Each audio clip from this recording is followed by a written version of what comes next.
too much, too much? To find out, we crammed everything into Super Mario World 2, Yoshi's Island. 60 more levels, massive enemies, huge Yoshi tricks, all served up with the latest graphic technology, Morphmation. No more. Sure you don't have room for another little bonus level?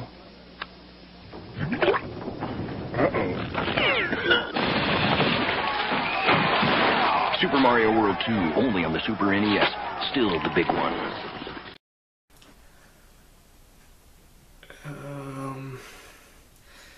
Well, after watching that commercial that probably just scarred me for life, I'm going to be reviewing Super Mario World 2 Yoshi's Island.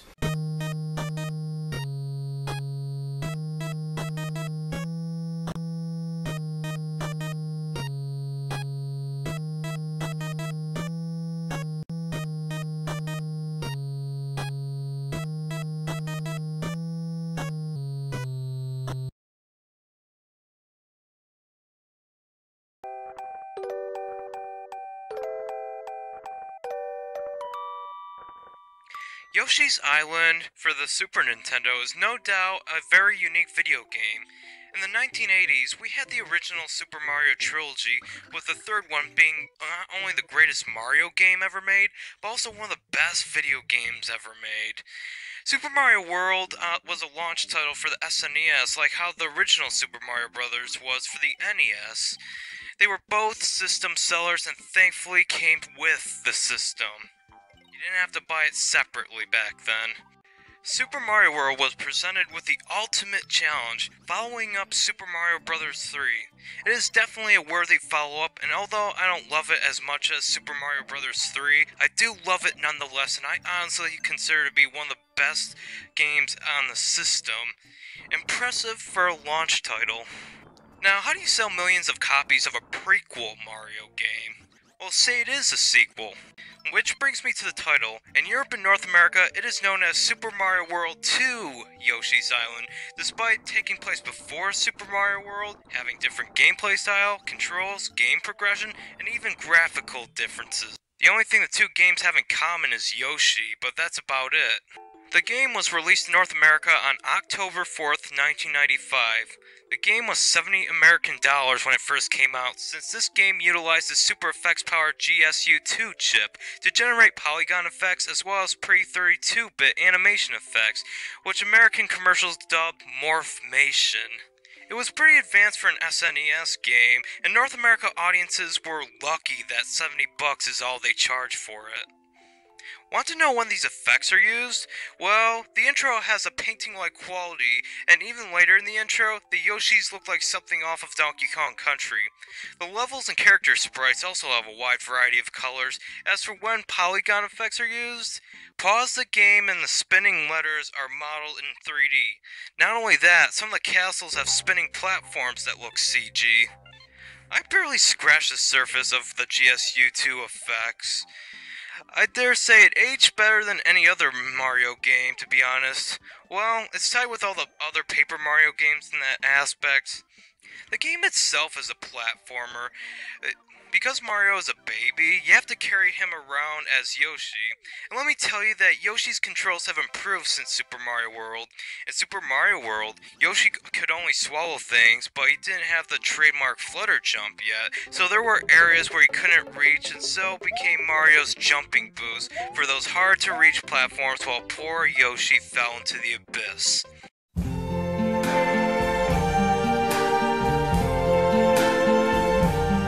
Like I said, Yoshi has improved. Although you don't get powers from swallowing Koopa shells anymore, you get the flutter jump and you can still swallow enemies. In fact, this game puts an emphasis on you throwing eggs at unswallowable enemies as well as breakable walls. To lay eggs for ammunition, press the Y button to swallow enemies and the down button to lay the egg out of your swallowed enemy for ammunition.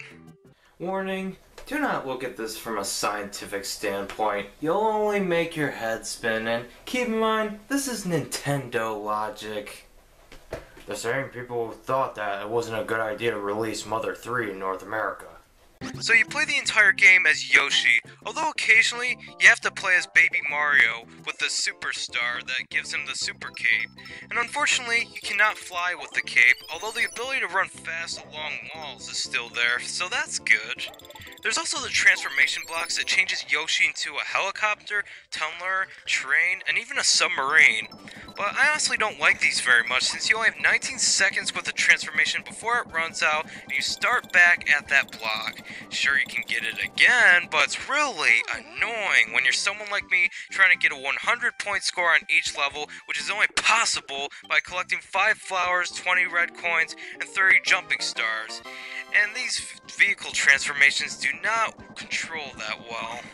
Oh yes, I forgot to mention that there are items you have to collect in each level, and some call this the precursor to collectathon gaming, although collecting those items is entirely optional and not required to beat the game.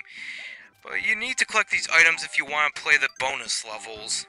In the SNES version of Yoshi's Island, beating the bonus levels with a 100 points serves nothing more than just bragging rights, which is nice, but these levels are hard. I am not kidding. Sure, it's not like Grandmaster Galaxy hard, but these levels are annoying, especially Kamek's Revenge. Oh boy, words cannot describe how much I hate that level. But that's a story for another day. In terms of game progression, it's arguably one of the biggest departures from Super Mario World, because in Super Mario World, you could take secret exits, and if you knew where all of them were, you could beat the game fighting only the first boss and the last bosses of the game, skipping many levels. The NES trilogy had level warping alternate paths, and especially Super Mario Bros. 3 with its choose a level you want to play map mechanic, as well as the warp whistles, which allowed you to skip right to the 8th world without even fighting the first boss. Yoshi's Island is different since you have to play every level in order, and there are no level warps in this game, so either way you look at it, you have a 3 to 20 hour game depending if you're a speedrunner or completionist. If you're like me who's not a speedrunner and enjoys the game for the journey, it's at least a 6 to 7 hour game on your first playthrough. The level design is some of the best the platforming genre has to offer. Every level has its own identity like in Super Mario Bros. 3, and there are neat gimmicks in some of the levels. Levels I like are the ones with the fluffies that if Yoshi touches, will trip out in a psychedelic phase, and the level just shifts as Yoshi is trying hard to balance himself. Sitting in an English garden waiting for the sun. And with Baby Mario present, maybe that's why he has a taste for mushrooms to this day.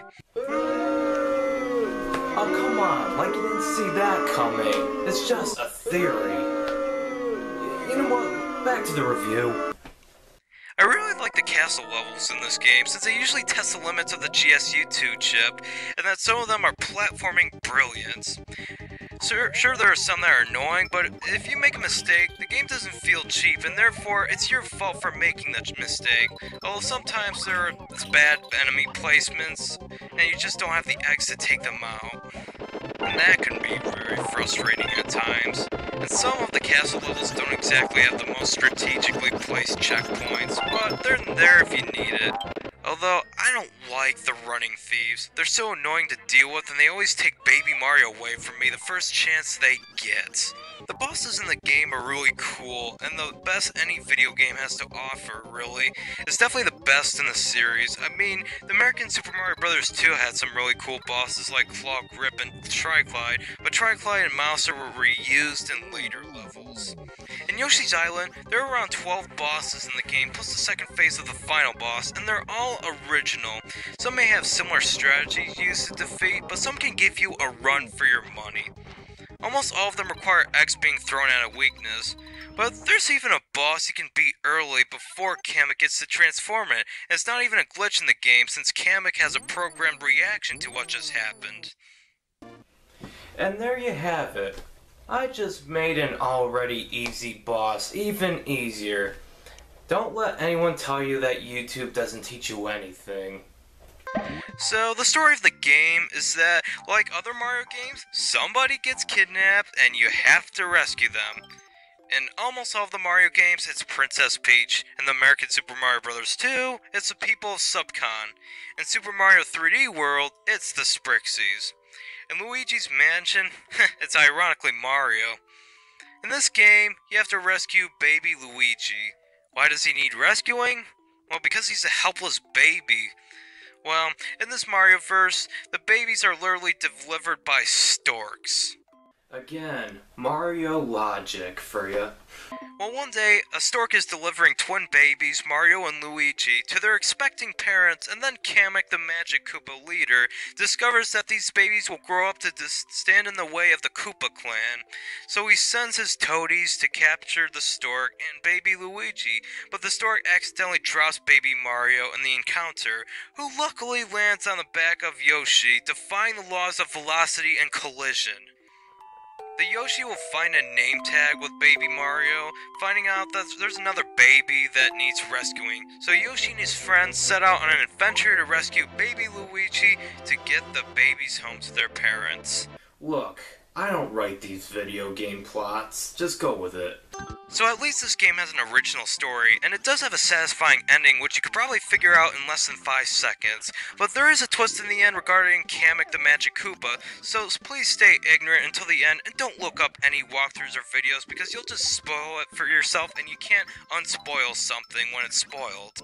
If this game has one area it really shines on, it's the music. Although Super Mario World's music was fun to listen to, Yoshi's Island had much better musical variety and fits the themes of each level.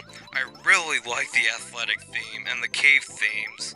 There's not one track that I don't like in Yoshi's Island, to be honest, and that's the only game I can think of other than the original Legend of Zelda, both Super Mario Galaxy games, and any Kirby game, really.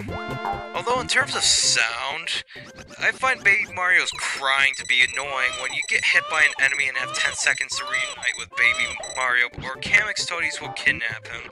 But hey, you get yourself hit, you have to endure the consequences of his annoying crying. If they didn't include it, he'd probably get kidnapped under your radar. Besides, what's a baby supposed to do? Stay silent while it's being kidnapped? So overall, I would give this game a 98 out of 100. No game is perfect, but this SNES game is pretty near perfect. It's so much fun, and one of the few Mario games with a more interesting story. I honestly don't know whether I like Super Mario World or better or Yoshi's Island, but I will say Yoshi's Island with its crayon-like graphics and style has aged way better than Super Mario World. This is, in my opinion, one of the best games ever made.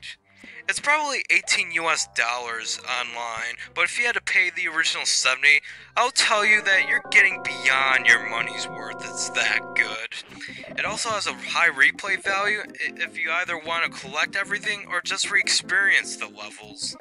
Yoshi's Island had numerous sequels and spin-offs of sorts. There's Yoshi's Story for the Nintendo 64, which is in 2.5D, but it's really short and super easy. In fact, the game was really meant to be easy just so little kids have a sense of accomplishment. There's also the really interesting Yoshi's Topsy-Turvy for the Game Boy Advance that has a gyro built into the cartridge, and I have to say, it's pretty interesting and gimmicky, but not really an essential Yoshi game to have, not even an essential Game Boy Advance game. There's also a more direct sequel called Yoshi's Island DS, which isn't even developed by Nintendo, although the gameplay is mostly intact. It's not as heartfelt story-wise and gameplay-wise. And of course there's the more recent Yoshi's New Island for the 3DS that looks interesting, and of course there's the upcoming Yoshi's Woolly World, which I haven't heard from since in a while. I'll probably get to Yoshi's Story at some point, but as for the others, maybe when the 9th generation of gaming has arrived and 7th generation handhelds like the DS are retro. And I have no idea how I'm going to record footage of Yoshi's Topsy-Turvy. I mean, if you put in a Game Boy Advance player add-on for the GameCube, am I going to tilt the entire GameCube over to control the world around Yoshi? I could get the footage off an emulator, but emulators don't exactly have gyro controls. I could wait when it's on the Wii U Virtual Console, but that's not likely going to happen, and I might as well just completely forget about it. I'll tell you what I'm not doing. I'm not doing the Game Boy and flat surface trick with a camera in front of it, because that's just cheap. So, only time will tell. Thank you all for watching this review. Comment question. What's your favorite Yoshi's Island game? The one for the Super Nintendo, Yoshi's Island DS, or the new one that just came out for the 3DS? Or do you fancy yourself some Yoshi Story or Yoshi Safari? Please comment in the comment section below. Subscribe if you're new here, like and share this video if you want to grow my audience a bit, that'd be very helpful. And that's it folks, have a great day and remember to stay awesome.